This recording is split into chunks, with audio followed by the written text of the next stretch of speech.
राधे राधे दोस्तों, जय श्री कृष्णा। आज की कथा में आप सभी भक्तों का हार्दिक स्वागत है। भगवान श्री कृष्ण और श्रीमती राधा रानी की कृपा सदैव आप पर और आपके समस्त परिवार पर बनी रहे। दोस्तों, आज आप सुनेंगे फागुन मास की कथा का छठा अध्याय। भगवान श्री हरि विष्णु का ध्यान करके आज की पावन कथा का प्रारंभ करते हैं। जिन भक्तों ने इससे पहले के अध्याय नहीं सुने हैं तो आप सभी से अनुरोध है कि इस कथा को आज की कथा को सुनने के बाद पिछले अध्याय जरूर सुन लीजिए। इससे आपको आज की कथा समझने में आसानी होगी। देवता बोले कि हे महर्षि, पूर्व काल में जब राजा न उसके द्वारा लोगों को कष्ट पहुंचा रहा था, उस समय आपने संसार के हित के लिए उन्हें इंद्र वध से भ्रष्ट किया। इस प्रकार लोक का कांटा दूर करके आप जगत के आश्रयदाता हुए।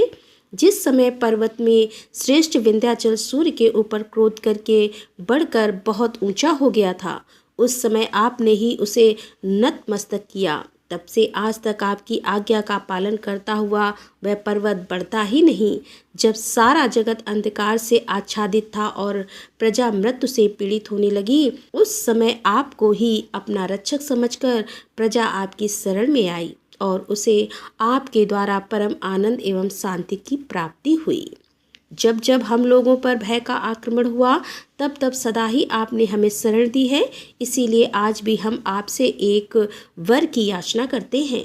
आप वरदाता हैं, अतः हमारी इच्छा को पूर्ण कीजिए। भीष्म जी ने पूछा कि हे महामुनि, क्या कारण था जिससे कि विंध्य पर्वत सहसा ही क्रोध से मूर्छित होकर बढ़कर बहुत ऊंचा हो गया था? भीष्म जी के इस प्रश्न का उत्तर देते हुए पुलस जी ने कहा कि सूर्य प्रतिदिन उदय और अस्त होने के समय स्वर्ण में महापर्वत गिरिराज मेरु की परिक्रमा किया करते हैं। एक दिन सूर्य को देखकर विंध्याचल ने उनसे कहा, भास्कर, जिस प्रकार आप प्रतिदिन मेरु पर्वत की परिक्रमा किया करते हैं, उसी प्रकार से मेरी भी कीजिए। अब यह सुनकर सूर्य ने ही राज से कहा कि हे शैल, मैं अपनी इच्छा से मेरु की परिक्रमा नहीं करता। जिन्होंने इस संसार की सृष्टि की है, उस विधाता ने ही मेरे लिए यह मार्ग नियत कर दिया है। उनके ऐसा कहने पर विंध्याचल को सहसा ही क्रोध आया और वह सूर्य तथा चंद्रमा का मार्ग रोकने के लिए बढ़कर बहुत ऊंचा हो गया। तब इंद्र आदि संपूर्ण देवताओं ने जाकर बढ़ते हुए गिरिराज विंध्याचल को रोका, किंतु उसने उनकी बात नहीं मानी। तब वे महर्षि अगस्त्य के पास जाकर बोले कि हे मुनीश्वर, शैलराज विंध्याचल क्रोध के वशीभूत होकर सूर्य, चंद्रमा तथा नक्षत्रों का मार्ग रोक रहा है और उसका कोई निवारण नहीं कर पाता। देवताओं की बात सुनकर महर्षि अगस्त्य जी विंध्याचल के पास गए और आदरपूर्वक बोले कि पर्वत श्रेष्ठ, मैं दक्षिण दिशा में जाने के लिए तुमसे मार्ग चाहता हूँ और जब तक मैं लौट कर ना आऊँ तब तक तुम नीचे रहकर ही मेरी प्रतीक्षा करो। मुनि की बात मानकर विंध्या ने वैसा ही किया। इसी अगस्त्य दक्षिण दिशा से आज तक नहीं लौटे। इसी से विंध्य पर्वत अब नहीं बढ़ता। भीष्म, तुम्हारे प्रश्न के अनुसार यह प्रसंग मैंने सुना दिया। अब देवताओं ने जिस प्रकार से कालकी दैत्यों का वध किया, वह वृतांत सुनो। देवताओं के वचन सुनकर महर्षि अगस्त्य जी ने पूछा कि आप लोग यहाँ किस लिए आए हैं और मुझसे क्या वरदान चाहते हैं? उनके इस प्रकार पूछने पर देवताओं ने कहा कि हे महात्मे, हम आपसे एक अद्भुत वरदान चाहते हैं। हे महर्षि, आप कृपा करके समुद्र को पी जाइए। आपके ऐसा करने पर हम लोग देवद होई काल के नामक दैत्यों को उनके सगे संबंधियों सहित मार डालेंगे। महर्षियों ने कहा, बहुत अच्छा देवराज, मैं आप लोगों की इच्छा अवश्य पूर्ण करूँगा। ऐसा कहकर वे देवताओं और तपसिद्ध मुनियों के साथ जल निधि समुद्र के पास गए। उनके इस अद्भुत कर्म को देखने की इच्छा से बहुतेरे मनुष्य, गंधर्व, यक्ष और किन्नर भी उन महात्मा के पीछे पीछे गए। महर्षि सहसा ही समुद्र के तट पर जा पहुंचे। समुद्र भीषण गर्जना कर रहा था। वह अपने संपूर्ण लोकों का हित करने के लिए इस समय इस महासागर को पिए लेता हूँ। अब आप लोगों को जो कुछ भी करना है शीघ्र ही कीजिए। यह कहकर वे सबके देखते ही देखते समुद्र को पी गए। अब यह देखकर देवता और इंद्र आदि को बड़ा विस्मय हुआ तथा वे महर्षि की स्तुति करते हुए कहने लगे कि हे भगवान, आप हमारे रक्षक और लोगों को नया जन्म देने वाले हैं। आपकी कृपा से देवताओं सहित संपूर्ण जगत का कभी उद्धार नहीं हो सकता था। इस प्रकार संपूर्ण देवता उनका सम्मान कर रहे थे। प्रधान प्रधान गंधर्व हर्षनाद कर रहे थे और महर्षि के ऊपर दिव्य पुष्पों की वर्षा हो रही थी। उन्होंने समूचे महासागर को जल शून्य कर दिया। जब समुद्र में एक बूंद भी पानी न रहा, तब संपूर्ण देवता हर्ष में भरकर हाथों में दिव्य आयुध लिए दानवों पर प्रहार करने लगे। महाबली देवताओं का वेग असुरों के लिए असह्य हो गया था। उनकी मार खाकर भी वे भीम काय दानव 2 घड़ी तक घमासान युद्ध करते रहे, किंतु वे पवित्र आत्मा मुनियों की तपस्या से दगत हो चुके थे। इसीलिए पूर्ण शक्ति लगातार यत्न करते रहने पर भी देवताओं के हाथ से मारे गए, और जो मरने से बच रहे वे पृथ्वी फाड़कर पाताल में घुस गए। दानवों को मारा देखकर देवताओं ने नाना प्रकार के वचनों द्वारा मुनिश्रेष्ठ अगस्त्य जी का स्तवन किया तथा इस प्रकार कहा। देवता बोले कि हे महाभाग्य, आपकी कृपा से संसार के लोगों को बड़ा सुख मिला। काल के दानव बड़े ही क्रूर और पराक्रमी थे, वे सब आपकी शक्ति से मारे गए। लोक रक्षक महर्षि से अब इस समुद्र को भर दीजिए। आपने जो जल पिया है वह सब इसमें वापस छोड़ दीजिए। उनके ऐसा कहने पर मुनिश्रेष्ठ अगस्त्य जी बोले, वह जल तो मैंने पचा लिया, अब समुद्र को भरने के लिए आप लोग कोई दूसरा उपाय सोचे। महर्षि की बात सुनकर देवताओं को विस्मय भी हुआ और विषाद भी। वहां इकट्ठे हुए सब लोग एक दूसरे को अन्वित लेकर मुनिवर अगस्त्य जी को प्रणाम करके जैसे आए थे वैसे ही लौट गए। अब देवता लोग समुद्र को भरने के विषय में परस्पर विचार करते हुए ब्रह्मा जी के पास गए। वहां पहुंचकर उन्होंने हाथ जोड़कर ब्रह्मा जी को प्रणाम किया और समुद्र के पुनः भरने का उपाय पूछा। तब लोक पितामह ब्रह्मा जी ने उनसे कहा, देवताओं, तुम सब लोग अपनी इच्छा के अनुसार अपने अपने अभिष्ट स्थान को लौट जाओ। अब बहुत दिनों के बाद समुद्र अपनी पूर्वधा को प्राप्त होगा। महाराज भागीरथ अपने कुटुंबी जनों को उतारने के लिए गंगा जी को लाएंगे और उन्हीं के जल से पुनः समुद्र को भर देंगे। ऐसा कहकर ब्रह्मा जी ने देवताओं और ऋषियों को भेज दिया। पुलस्त जी कहते हैं कि हे राजन, अब मैं तुम्हारे लिए सप्त ऋषियों के आश्रम का वर्णन करूंगा। अत्रि, वशिष्ठ, मैं पुलह, क्रतु, अंगीरा, गौतम, सुमित, सुमुख, विश्वामित्र, तुलसीराज, सरवर्त, प्रतदन, रव्य, बृहस्पति, च्यवन, कश्यप, भृगु, दुर्वासा, जमद अग्नि, मार्कंडेय, गालव, उष्ण, भरद्वाज, यव, कृत, स्थूला, कामकरा, का कनव, मेधा, तिथि, नारद, पर्वत, स्वगी, ताम्बूशल, धन्य, जमद अग्नि, कुमार, परशुराम, अष्टक तथा कृष्ण, दुत्यापन, यह सभी ऋषि महर्षि अपने पुत्रों और ऋषियों के साथ पुष्कर में आकर सप्त ऋषि के आश्रम में रह चुके हैं तथा सबने इंद्रिय संयम और सोच संतों उपाधि नियमों के पालन पूर्वक पूरी चेष्टा के साथ तपस्या की है, जिसके फलस्वरूप उनमें इंद्रिय जय, धैर्य, सत्य, क्षमा, सरलता, दया और दान आदि सद्गुणों की प्रतिष्ठा हुई है। पूर्व काल की बात है कि समाधि के द्वारा सनातन ब्रह्म लोक पर विजय प्राप्त करने की अभिलाषा रखने वाले सप्तऋषि गण तीर्थ स्थानों का दर्शन करते हुए इस पृथ्वी पर विचर रहे। इसी बीच में एक बड़ा भारी सूखा पड़ा, जिसके कारण भूख से पीड़ित होकर संपूर्ण जगत के लोग बड़े कष्ट में पड़ गए। उसी समय उन ऋषियों को भी कष्ट उठाते देखकर तत्कालीन राजा ने, जो प्रजा की देखभाल के लिए भ्रमण कर रहे थे, दुखी होकर कहा कि हे मुनिवर, ब्राह्मणों के लिए प्रतिगमन मुझसे दान ग्रहण करें। अच्छे अच्छे गांव, धान और जौ आदि अन्न, घृत, दुख, आरस तथा तरह तरह के रत्न, स्वर्ण तथा दूध देने वाली गाय ले ले। ऋषियों ने कहा कि हे राजन, प्रतिगमन मधुर किंतु परिणाम में विष के समान घातक है। इस बात को स्वयं जानते हुए भी तुम क्यों हमें लोभ में डाल रहे हो? 10 कसाई के समान एक चक्री अर्थात कुम्हार या तेली, 10 चक्रों के समान एक शराब बेचने वाला, 10 शराब बेचने वालों के समान एक वैश्या और 10 वैश्याओं के समान एक राजा होता है, जो प्रतिदिन 100 हज हत्याग्रहों का संचालन करता है। वह शौक है, राजा भी उसी के समान माना गया है। अतः राजा का प्रत्यग्न लोभ से मोहित होकर राजा का प्रतिगमन नरकों में पकाया जाता है। अतः महाराज, तुम अपने दान के साथ ही यहाँ से पधारो, तुम्हारा कल्याण हो, दान दूसरों को दे देना। यह कहकर सप्तऋषि वन में चले गए। तदंतर राजा की आज्ञा से उसके मंत्रियों ने गूलर के फलों में सोना भरकर उन्हें पृथ्वी पर बिखेर दिया। सप्तऋषि अन्न के दाने बीनते हुए वहां पहुंचे तो उन फलों को भी उन्होंने हाथ में उठाया। उन्हें भारी जानकर अत्रि ने कहा कि यह फल ग्रहण करने योग्य नहीं है। हमारी ज्ञान शक्ति पर मोह का पर्दा नहीं पड़ा, हम मंद बुद्धि नहीं हो गए हैं, हम समझदार हैं, ज्ञानी हैं, अतः इस बात को भली भांति समझते हैं। कि वे गूलर के फल स्वर्ण से भरे हैं। धन सिर्फ इसी लोक में आनंददायक होता है। मृत्यु के बाद तो वह बेहड़ी अर्थात कटु परिणाम को उत्पन्न करता है। अतः जो सुख एवं आनंद पद की इच्छा रखता हो उसे तो इसे कदापि नहीं लेना चाहिए। वशिष्ठ जी ने कहा कि इस लोक में धन संचय की अपेक्षा तपस्या का संचय ही श्रेष्ठ है। जो सब प्रकार के लौकिक संग्रह का परित्याग कर देता है उसके सारे उपद्रव शांत हो जाते हैं। संग्रह करने वाला कोई भी मनुष्य ऐसा नहीं है जो सुखी रह सके। ब्राह्मण जैसे प्रतिगमन चता और दूसरी ओर राज्य को तराजू पर रखकर तौला गया, जो राज्य की अपेक्षा अकिंचन का ही पड़ा भारी रहा। इसीलिए तात्मा पुरुष के लिए कुछ भी संग्रह ना करना ही श्रेष्ठ है।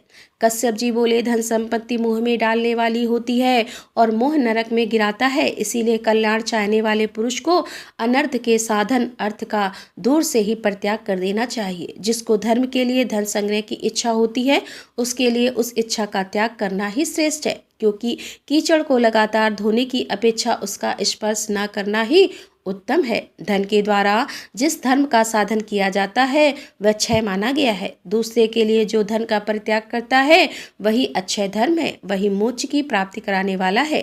भरद्वाज जी ने कहा, जब मनुष्य का शरीर जीर्ण होता है तब उसके दांत और बाल भी पक जाते हैं, किंतु धन और जीवन की आशा बूढ़े होने पर भी जीर्ण नहीं होती, वह सदा नवी ही बनी रहती है। जैसे दर्जी सुई से वस्त्र में सूत का प्रवेश करा देता है, उसी प्रकार तृष्णा रूपी सुई से संसार रूपी सूत्र का विस्तार होता है।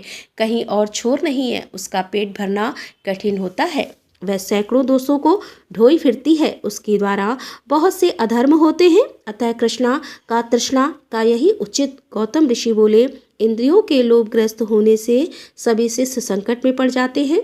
जिसके चित्त में संतोष है उसके लिए सर्वत्र धन संपत्ति भरी हुई है। जिसके पैर जूते में है उसके लिए सारी पृथ्वी मानो चमड़े से मढ़ी है।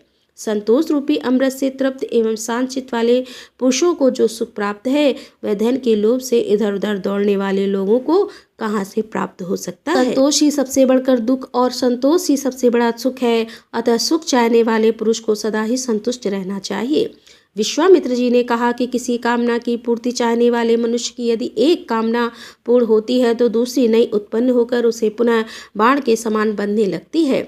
भोगों की इच्छा उपभोग के द्वारा कभी शांत नहीं होती। प्रतिदिन घी डालने से प्रज्वलित होने वाली अग्नि की भांति वह अधिकाधिक बढ़ती ही जाती है। भोग की अभिलाषा रखने वाला पुरुष मोहवश कभी सुख नहीं पाता। जन्म दग्ध ऋषि बोले कि जो सनातन लोगों को प्राप्त होता है, जो ब्राह्मण राजा से धन लेता है, वह महर्षियों द्वारा शोक करने के योग्य है। उस मूर्ख को नरक यातना का भय नहीं दिखाई देता।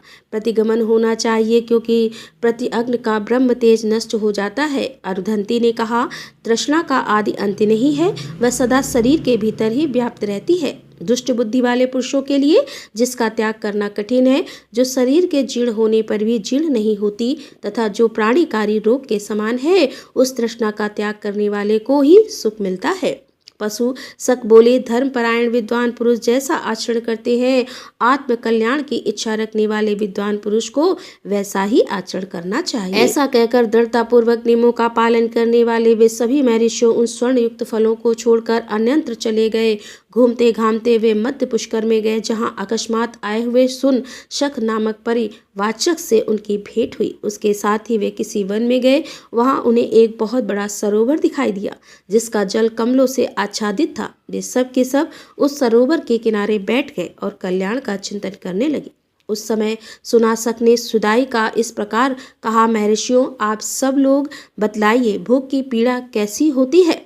तब ऋषियों ने कहा कि शक्ति, खड़ग, गदा, चक्र, तोमर और बाणों से पीड़ित किए जाने पर मनुष्य को जो वेदना होती है वह भी भूख की पीड़ा के सामने मात हो जाती है। दमा, खांसी, क्षय, ज्वर और मिर्गी आदि रोगों को कष्ट पाते हुए मनुष्य को भी भूख की पीड़ा उन सब की अपेक्षा अधिक जान पड़ती है। जिस प्रकार सूर्य की किरणों से सारा जल खींच लिया जाता है, उसी प्रकार पेट की आग से शरीर की समस्त नाड़ियां सूख जाती हैं और पीड़ित मनुष्य को आंखों से कुछ नहीं सूझ पड़ता। उसका सारा अंग जलता और सूखता जाता है।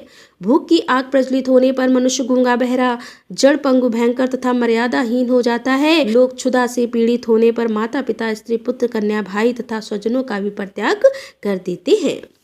भूख से कुल मनुष्य ना पितरों की भली बात पूजा कर सकता है और ना ही देवताओं की, ना गुरुजनों का सत्कार कर सकता है, ना ऋषियों तथा अभ्यागत का। इस प्रकार अन्न ना मिलने पर देहधारी प्राणियों में यह सभी दोष आ जाते हैं। इसीलिए संसार में अन्न से बढ़कर ना तो कोई पदार्थ हुआ है और ना होगा। अन्न ही संसार का मूल है। सब कुछ अन्न के ही आधार पर टिका हुआ है। पितर, देवता, दैत्य, यक्ष, राक्षस, किन्नर, मनुष्य और पिशाच सभी अन्नमय ही माने गए हैं। इसीलिए अन्न दान करने वाले को अच्छे तृप्ति और सनातन स्थिति प्राप्त होती है। तप, सत्य, जप, होम, ध्यान, योग, उत्तम गति, स्वर्ण और सुख की प्राप्ति, यह सब कुछ अन्न से ही सुलभ होते हैं। चंदन अगर धूप और शीतकाल में ईंधन का दान अन्नदान के 16वें हिस्से के बराबर भी नहीं हो सकता। अन्न की प्राण बल और तेज है। अन्न ही पराक्रम है। अन्न से ही तेज की उत्पत्ति वृद्धि होती है। जो मनुष्य श्रद्धा पूर्वक भूखे को अन्न देता है वह ब्रह्म स्वरूप होकर ब्रह्मा जी के साथ आनंद मनाता है। जो एकाग्रचित होकर अमावस्या को श्राद्ध में अन्नदान का महात्म्य मात्र सुनता है उसके पितर आजीवन संतुष्ट रहते हैं। इंद्रिय संयम और मनोनिग्रह से युक्त ब्राह्मण सुखी एवं धर्म के भागी होते हैं। दमदान एवं यम यह तीनों तत्वार्थदर्शी पुरुषों द्वारा बताए हुए धर्म है।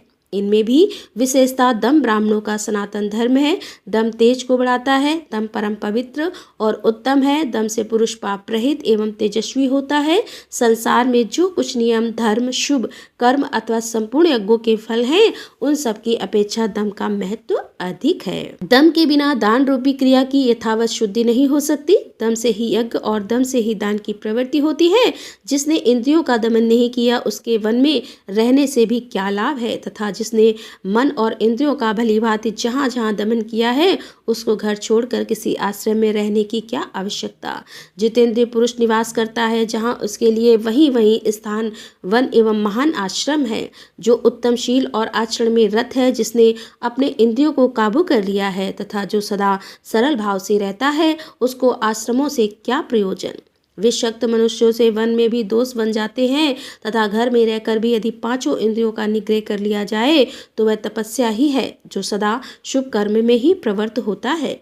उस वितरांग पुरुष के लिए घर ही तपोमन है। केवल शब्द शास्त्र व्याकरण के चिंतन में लगे रहने वाले का मोक्ष नहीं होता तथा लोगों का मन बहलाने में ही जिसकी प्रवृत्ति है उसको भी वह मुक्ति नहीं मिलती। जो एकांत में रहकर दृढ़तापूर्वक नियमों का पालन करता है, इंद्रियों की आसक्तियों को दूर हटाता है और आध्यात्मिक तत्व के चिंतन में मन लगाता है और सर्वदा अहिंसा व्रत का पालन करता है, उसी का मोक्ष निश्चित है।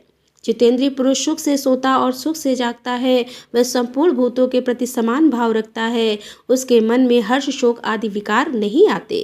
छेड़ा हुआ सिंह, अत्यंत रोष से भरा हुआ सर्प तथा सदा कुपित रहने वाला शत्रु भी वैसा अनिष्ट नहीं कर सकता जैसा कि संयम रहित चित्कर्ष डालता है। राधे राधे, जय श्री कृष्णा।